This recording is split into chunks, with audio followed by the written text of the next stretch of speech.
faithful in every role, God's guide for slaves and masters.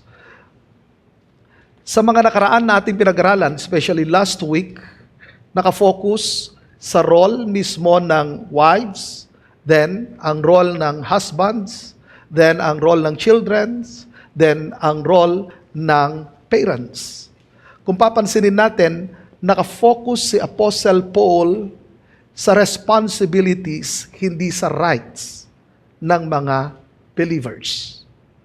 Kasi tandaan natin na bilang mga Kristiyano, dahil meron na tayong bagong identity, tayo'y binigyan ng bagong buhay, meron na tayong relasyon sa Panginoong Diyos, tayo'y pinatawad na, nasa atin ang banal na Espiritu, tayo ay bagong nilalang na, tayo ay ipinanganak na muli, kailangan naman makita ang ating Panginoon sa atin. Yan yung aking binanggit sa inyo last week, ang dalawang holiness. Ang positional holiness, then pagkatapos ang practical holiness. Ang positional holiness, ito yung nung tayo ay nanampalataya sa ating Panginoong Jesus, tayo ay itinuring na matuwid. Hindi yun sa performance natin, hindi yun sa good works natin, hindi sa pagiging religyoso, hindi dahil sa merong nakita ang Diyos. Natanggap natin ito nung tayo ay nanampalataya kay Hesukristo. Now, bilang mga mananampalataya, kung papansinin na natin ngayon, ang chapter 3 ay nakafocus na ngayon sa tinatawag na practical holiness. Papaano ngayon tayo mag-behave bilang mga Kristiyano? Kung papansinin natin sa mga nakaraan na pinag-aralan natin sa practical holiness, sinabi ngayon ni Apostle Paul kung ano ang dapat maging ugali ng lahat ng mga mananampalataya. Sa verses 18 ng chapter 3 hanggang chapter 4 ng verse 1, nakafocus siya ngayon kung papaano maayos or ma-shape ang behavior ng lahat ng mga mananampalataya sa tahanan. So, ang concern niya is our godly conduct, hindi ang legal rights. Upang sa ganon, makita ang wangis ng ating Panginoong Hesukristo. So, sa ating pag-aaralan ay mag-focus muna tayo ngayon sa mga slaves. So, ang tanong natin ay, what two sets of instructions does Paul give in Colossians chapter 3, verse 22 to chapter 4, verse 1? Sabi ko sa inyo, next week ang verse 1 ng chapter 4. Dahil medyo mahaba-haba itong chapter 3, verse 22 to 25.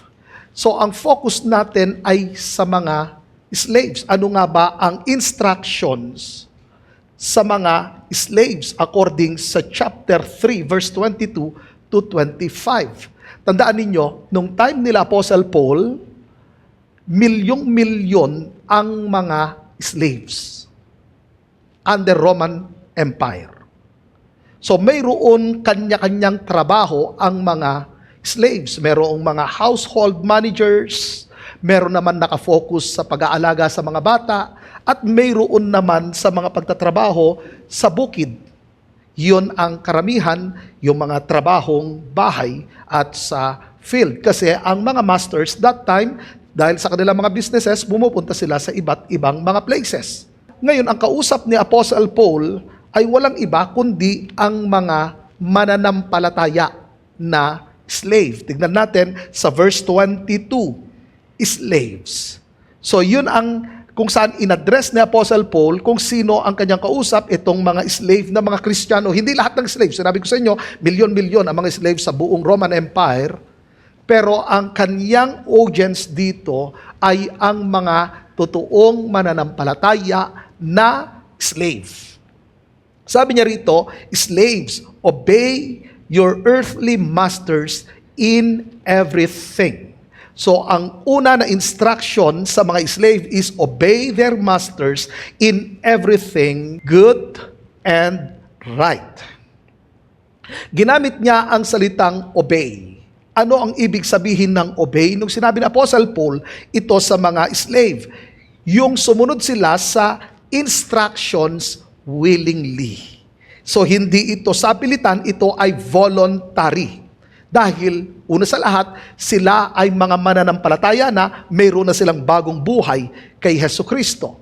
Sumunod na ginamit mismo ni Apostle Paul diyan ay yung salitang earthly masters, na pinapakita mismo ni Apostle Paul na itong mga masters na ito ay dito lang sa lupa at pansamantala ang kanilang pagiging master. It means mayroong mas mataas na master. Walang iba kundi si Jesu Kristo. Sumunod na word na ginamit niya dyan is in everything. It means in all matters that are not sinful. Ang kanilang pagsunod, as long as na hindi ito kasalanan, susunod sila sa kanilang mga masters. Godly or ungodly ang kanilang master, basta't hindi mali yung ipinagagawa, susunod sila. So lahat ng kanilang mga responsibilities, ang lahat ng kanilang mga daily duties, kailangang sundin nila. Kasi ginamit, in everything. Verse 22, and do it not only when their eye is on you, and to carry their favor, but with sincerity of heart. Pangalawa na instruction sa mga slaves nung panahon ni Apostle Paul, work sincerely, not only when watch. Ibig sabihin ay ganito, na hindi dapat pakitang tao ang kanilang pagtatrabaho. Hindi para makakuha sila ng pabor, kaya nagpapakitang gilas sila, hindi para i-impress ang kanilang master, kundi ang sinasabi ng salita ng Diyos, nakikita man kayo o hindi, dapat nagtatrabaho pa rin kayo. Hindi dapat kayo pakitang tao. Dahil ang obedience na itinuturo ng salita ng Lord ay galing mismo sa heart. At bilang mga Kristiyano, binago ang ating puso. At dahil binago ang ating puso, ang ating pagsunod ngayon ay galing mismo sa ating puso, na kung saan nakapagbibigay tayo ng kaluguran sa pangalan ng ating Diyos. So ang piniplis talaga natin, walang iba kundi ang ating Panginoon. Verse 22, ang sinabi roon, and reverence for the Lord. So pangatlo na instruction is fear the Lord, not men. Ang mga Christian slave ay dapat mayroon silang malalim na respeto at banal na pagkatakot sa Diyos. Ito'y kanilang pagre-recognize sa kanilang ultimate master. Sino yon? Walang iba kundi ang ating Panginoong Jesus. So ganito yan. Ang tinuturo mismo ng salita ng Diyos, ang kanilang obedience ay hindi dahil sa human approval, kundi dahil sa God's approval. Ang kanilang pagsunod, ang kanilang paggalang, ang kanilang pagpapasakop sa kanilang earthly masters, ginagawa nila para sa Lord dahil ito ay isang uri ng kanilang pagsamba sa ating Diyos at paglilingkod sa ating Panginoon. Verse 23, whatever you do, work it all with all your heart, as working for the Lord, not for human masters. Pang-apat na instruction sa mga slaves na mga mananampalataya, work wholeheartedly as if serving Christ directly. Itinuturo ng verse na ito, malaki o maliit na trabaho, importante or ordinaryong trabaho, kailangan ginagawa natin ito wholeheartedly. Yun ang sinasabi ni Apostle Paul sa lahat ng mga slave. Ulitin ko, ang sinasabi ni Apostle Paul, ordinaryo or importanteng trabaho, ang trabaho man ay maliit o malaki, dapat binibigay ng buong buo, ito dapat ay pagbibigay ng best effort. Verse 24, makikita natin ang panglima na instruction. Since you know that you will receive an inheritance from the Lord as a reward, it is the Lord Christ you are serving. Panglima na instruction, look to God for their true reward. Na sinasabi mismo ni Apostle Paul, ngayon tandaan ninyo, hindi ang human masters or ang earthly masters ninyo na kung saan hindi sa kanila nyo matatanggap ang inheritance, kundi ang inheritance na ito ay galing sa Panginoon. Anong inheritance na tinutukoy niya? Walang iba kundi ang reward. So ang pagbibigay nila ng kanilang best effort, best na paglilingkod, may nakakakita man o wala, ginagawa nila ito para kay Lord dahil alam nila na kapag ginawa nila ang lahat para sa Panginoon, hindi nasasayang ang kanilang ginagawa. Huwag niyong kalilimutan yan.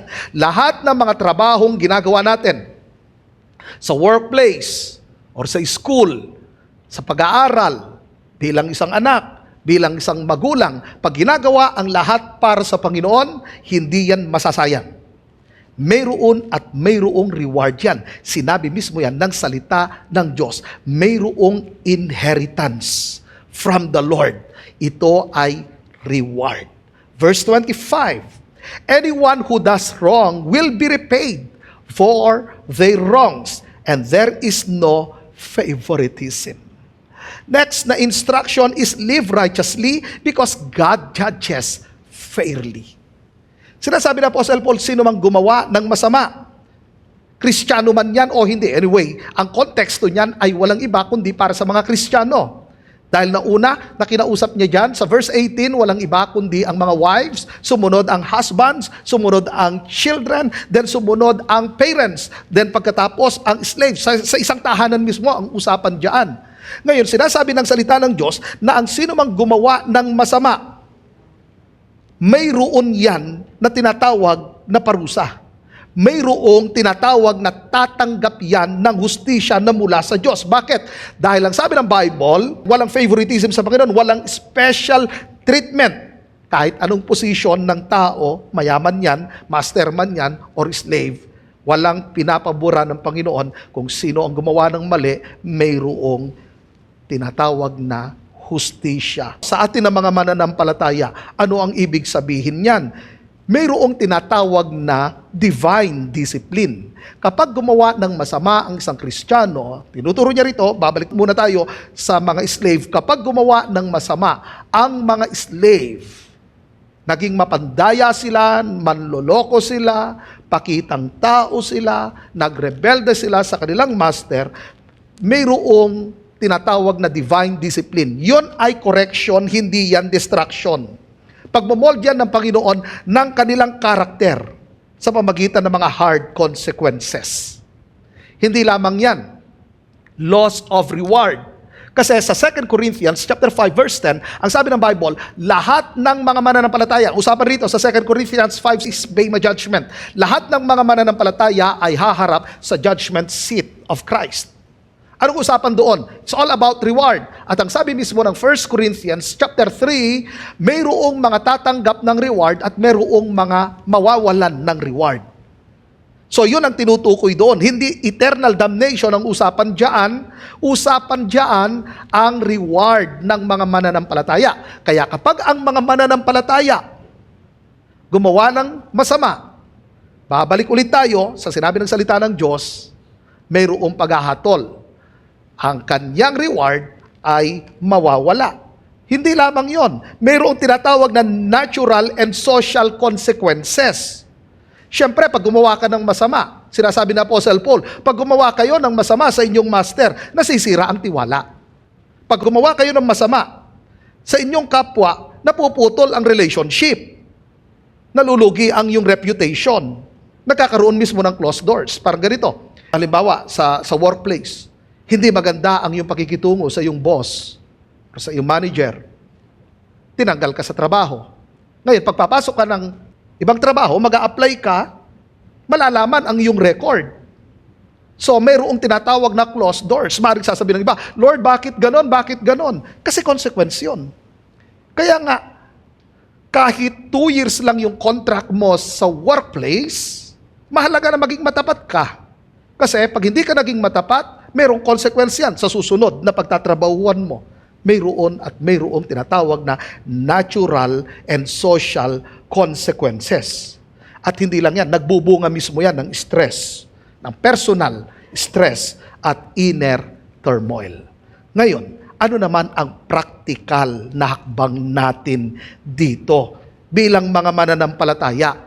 Sa ating panahon naman, sa 21st century, kasi ang layo tinitignan natin itong 1st century, itong binasa natin, Sinabi ko sa inyo kung anong interpretation nito at anong instruction sa kanila sa first century. Ano naman ang connection nito at papaano naman tayo nakaka-relate ngayon sa ating henerasyon or dito sa 21st century. Malaki ang tulong nito para sa atin. Ito ay usapang practical holiness. Papaano naman natin i-represent ng maayos ang ating Panginoong Jesus? Number 1, do your work honestly. Gawin mo ang iyong trabaho ng may katapatan. Halimbawa dyan, sa trabaho, tapusin mo ang lahat ng ipinagagawa ng iyong employer, ng iyong manager, ng iyong boss kahit hindi kanya minomonitor. Kahit walang CCTV, magiging faithful ka pa rin. So it means, iiwasan mo ang shortcuts. Iiwasan mo ang dishonesty. Walang under the table, walang pwede na, walang pagnanakaw ng oras at ng resources. Kasi, ikaw ay isa ng Kristiyano. So gagawin mo ang iyong best. Hindi lamang kapag mayroong evaluation. Kasi Kristiyano ka. Dahil ikaw ay kay Kristo. Dahil alam natin na mag-i-evaluate talaga sa atin ay walang iba kundi ang ating Panginoong Hesus. So sa mga estudyante naman, anong ibig sabihin sa konteksto ng mga estudyante ang salitang do your work honestly? Walang kopyahan, walang cheating. Kasi ikaw ay Kristiyanong estudyante. Dahil ang integrity ay marka ng isang Kristiyanong estudyante. Sa ministry, maglingkod ng tapat kahit hindi ka pinapansin, kahit hindi ka napapansin, kasi ang ating paglilingkod ay hindi performance-based. Ang ating paglilingkod is an act of thanksgiving and worship natin sa Panginoon. So hindi tayo umaasa sa papuri ng tao, kundi ang pinupuri natin walang iba kundi ang Diyos. Ngayon, sa business naman. Sa konteksto ng business, pag sinabi natin do your work honestly, walang overpricing. Walang panlilinlang, walang false advertising. Dahil ang Kristiyanong negosyante, kilala sa fairness. Amen po ba? Sa mga nagtitinda, tama dapat ang timbang, hindi madaya ang timbangan. Dahil ang integrity ang ating testimony. Bakit mahalaga ito? Dahil si Kristo ang ating tunay na master. Dahil ang sabi ng Bible, whatever you do, do it heartily as unto the Lord. Hindi lang yon. Ginagawa natin ito dahil alam natin na ang ating reward galing kay Kristo. Dahil ang sabi ng Bible, you will receive the reward of the inheritance. At hindi lang yon. Dahil may justice ang Diyos. Diba? Doon sa ating binasa, he who does wrong will be repaid for the wrong he has done. So, merong justice. Dahil ang Lord, patas siya, walang favoritism.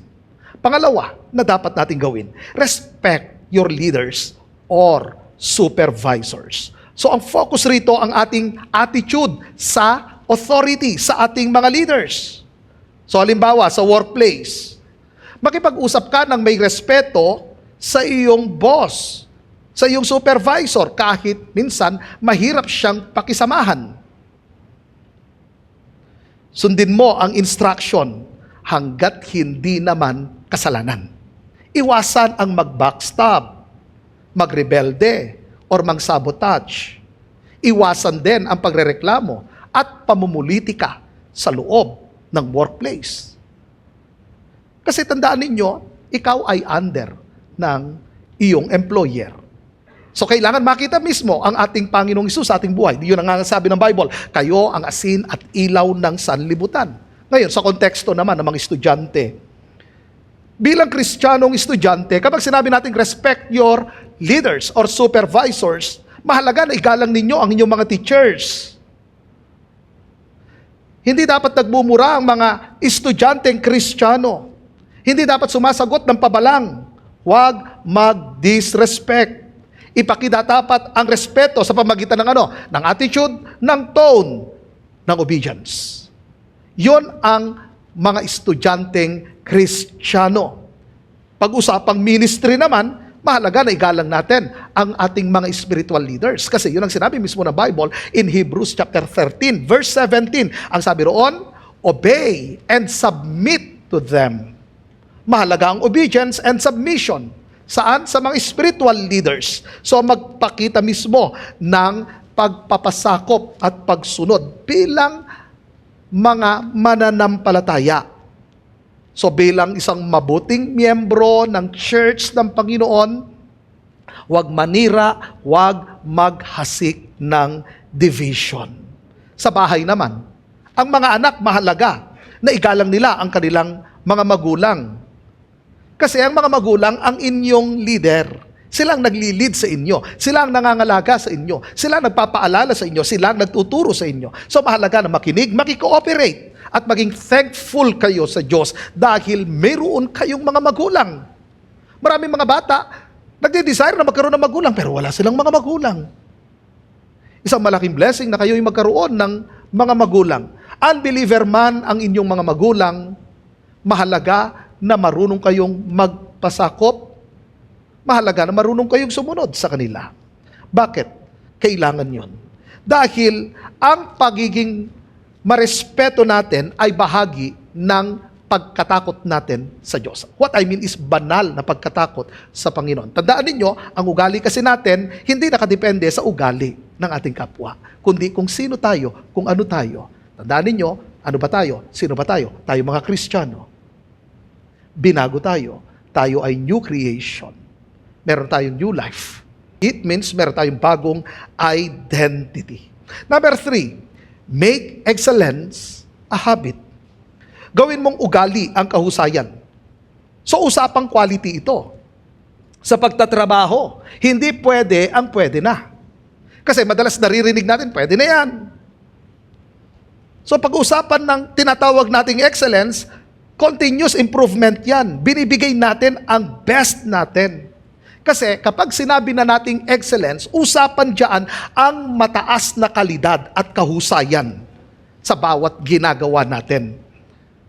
Hindi ito yung pagiging perfect, kundi ibinibigay natin yung the best natin. Bakit? Ginagawa natin ito sa Panginoon. Dahil yun ang sinabi mismo ng verse 23 ng chapter 3 ng Colossians, whatever you do, work at it with all your heart as working for the Lord. Usapan dyan yung mga employees, ha? Yung kanilang pagtatrabaho, ginagawa nila yon ng buong puso kasi para kay Lord. So, ang practical application yan, kapag usapan yan sa ating trabaho, nandoon yung excellence sa pagtatrabaho natin. Ang pagtatrabaho dapat natin, ginagawa natin ito ng buong puso, hindi siya half-hearted. Ang pagtatrabaho dapat natin, nagle-level up tayo sa ating skills at sa quality. Ganun dapat ang mga employees. Humuhusay, lalong gumagaling, binibigay ang best. Hindi siya nagsesettle sa pwede na. O ngayon, sa usapang estudyante. Siyempre, pag meron pinapagawang assignment, hindi yung bukas mo na gagawin pag 5 minutes na lang. Hindi ganon.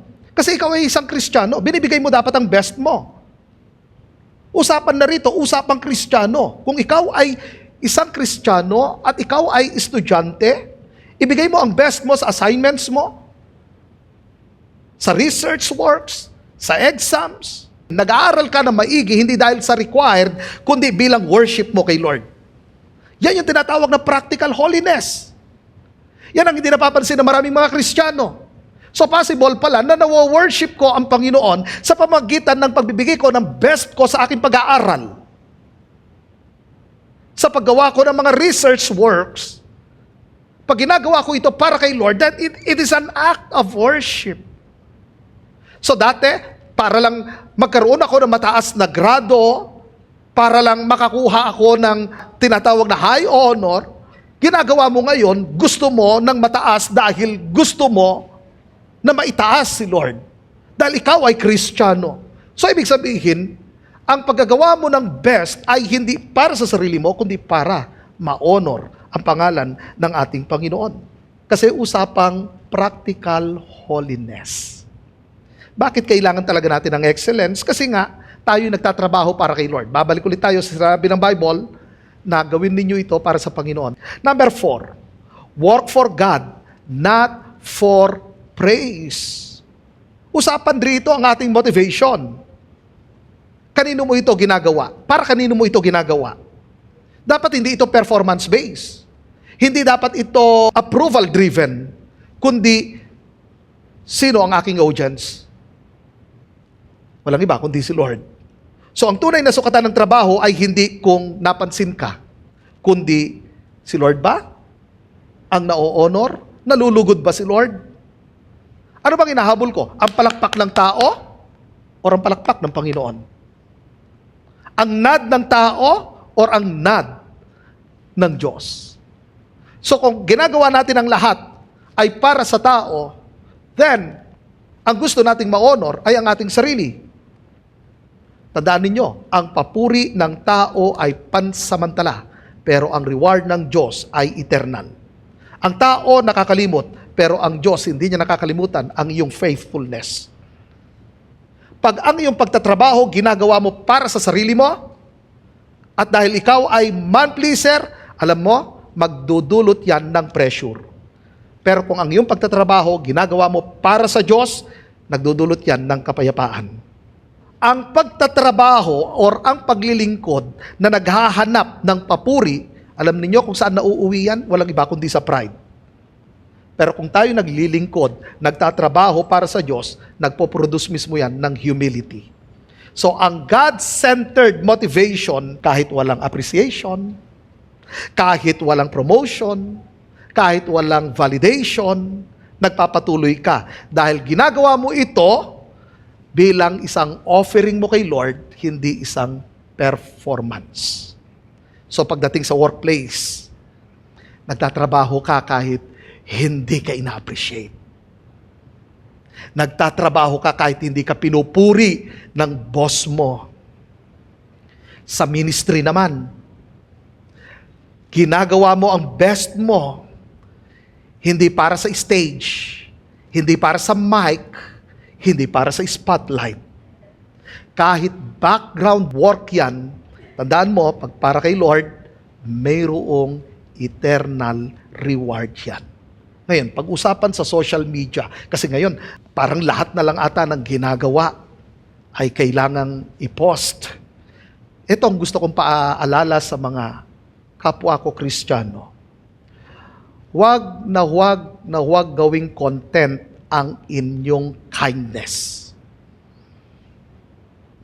Para lang sa likes, para sa papuri ng tao, lalo na ngayon, malapit na naman ang Pasko, marami kayong mapapanood na mga tumutulong, nakapost, naka-video. Tumulong ako sa mahirap, wow. Huwag sanang gawing content ang kindness. Yan na ang ginagawa ng mga unbelievers. Ang kausap ko ngayon ay ang mga kapwa ko mananampalataya ng Panginoong Jesus. So ang ating mga good works, ang ating pagtulong sa ating kapwa, pagtulong sa mga mahihirap, pagbibigay natin ng panghanda ng mga kapatid, hindi na natin kailangang i-video, hindi na natin kailangang i-post. Ginagawa natin para kay Lord. Ang sabi ng Bible, ang ginawa ng iyong kanan, huwag mo nang sabihin sa iyong kaliwa. Kasi pag ginawa mo para sa Lord, para kay Lord yon. Hindi para sa likes. Hindi para sa mga mas maraming shares at pagsabi sa iyo, wow, ang bait-bait naman niya. Babalik tayo.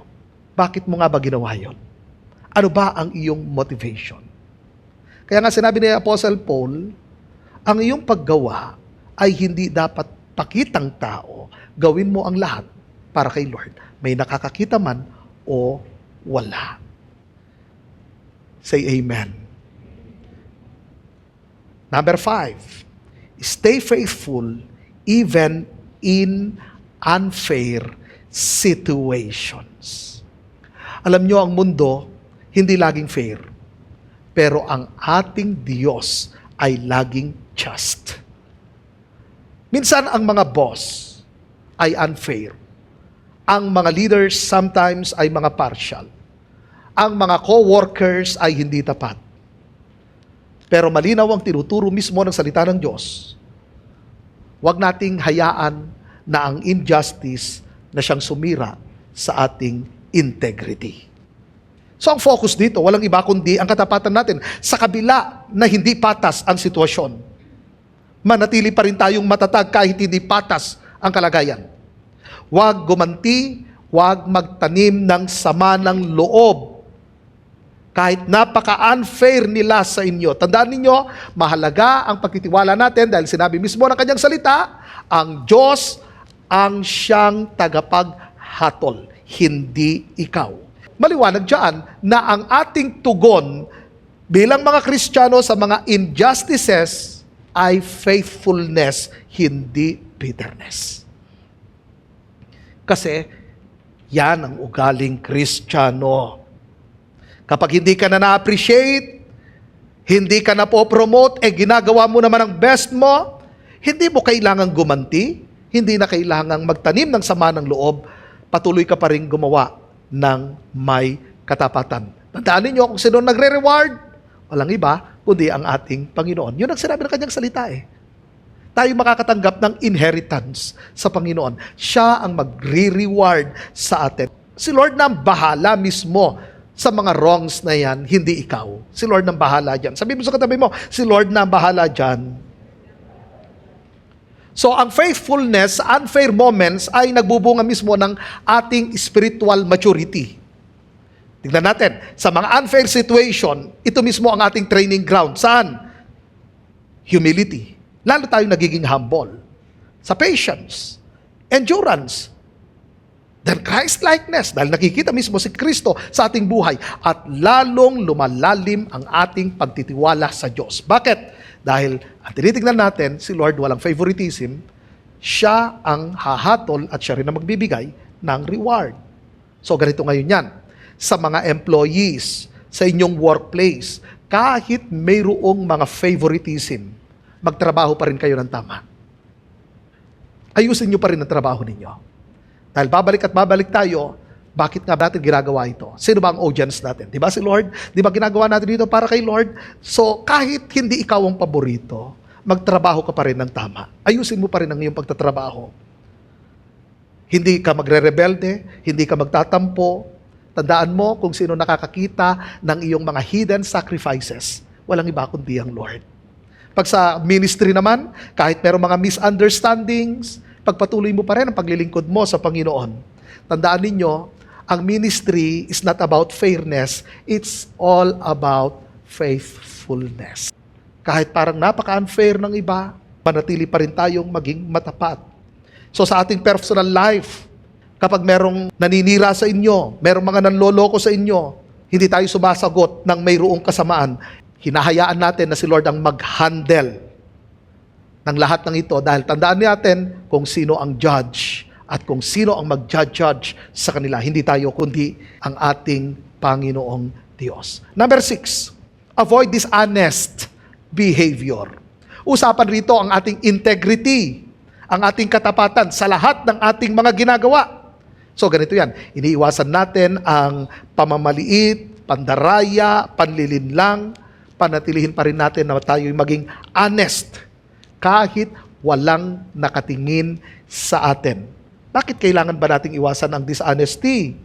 Kasi ang dishonest behavior ay sumisira mismo ng ating pagkatao at ng integrity. So kahit maliit na pandaraya, pag napabayaan yan, nagiging dambuhala yan. Kaya merong malaking epekto talaga ang dishonesty. Siyempre, yung mistrust ng kapwa mo sa iyo, pag naging dishonest ka, nasisira ang iyong reputasyon. At anong nangyayari? Siyempre, nababawasan ang iyong kapayapaan at kagalakan sa iyong puso. Kaya ganito yan. Kung titignan natin, pag sinabi na nating avoid dishonest behavior, sa workplace, sa mga employees, Paalalahanan ko kayo, huwag magnakaw ng oras o resources. Anong ibig kong sabihin? Pag sinabing 8 ang pasok at pumasok ka ng 8:30, huwag mong ilagay sa logbook 7:45 a.m. Possible ba yon? Yes, possible yon. Meron mga gumagawa ng mga ganyan. Tayo'y mga Kristiyano, hindi dapat ganon. Yung mga gamit sa pinagtatrabahuan ninyo, para yon sa inyong workplace, hindi yun para sa inyong family, hindi yun para sa inyong personal. Say amen. Siyempre, mga Kristiyano na tayo.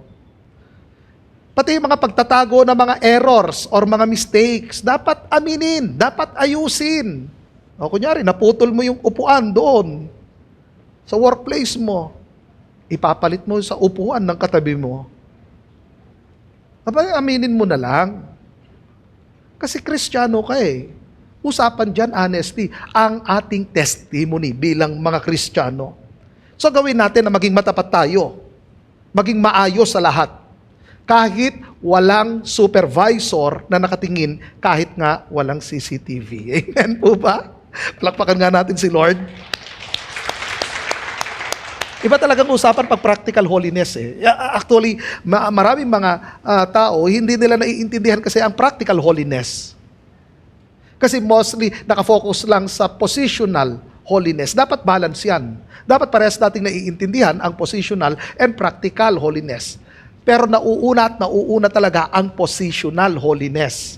Then pagkatapos, ang practical holiness. So rito ngayon, dapat makita si Christ. Ang pagtatrabaho ni Kristo. Kasi sa ating positional holiness, ang finished work ni Jesus Christ. Ang usapan diyan. Sa practical holiness, ang patuloy na ginagawa ni Kristo sa buhay natin. Ang patuloy na pagpupurun niya sa atin. Ang pag-aayos niya sa atin. Kaya balik tayo ulit. Mahalaga kasi na ginagawa natin ito. Mahalaga kasi pati paglabas natin, nakikita nila, Christian talaga tayo. Yung talagang na-born again tayo. Hindi lang Christian sa pangalan. Amen po ba? Number 7. Keep a Christ-like attitude at work or home. Bakit nga ba mahalaga ang Christ attitude? Kasi ito ang ating testimony sa ibang tao na hindi nakakakilala sa ating Panginoong Hesus. Doon sa mga nakaraang pinag-aralan natin, sa chapter 3, verses 12 to 14, sinabi ng Bible na dapat isuot natin ang compassion. Isuot natin ang kindness, ang humility, ang meekness, ang patience, ang love. Ang usapan dyan, Christ-like attitude. So, hindi lang rito sa loob ng church building, kundi maging sa ating tahanan, sa ating workplace, makita si Kristo. Kasi mayroon at mayroong epekto yan. Ngayon, meron ding epekto kapag hindi nakikita ang Christ-like attitude.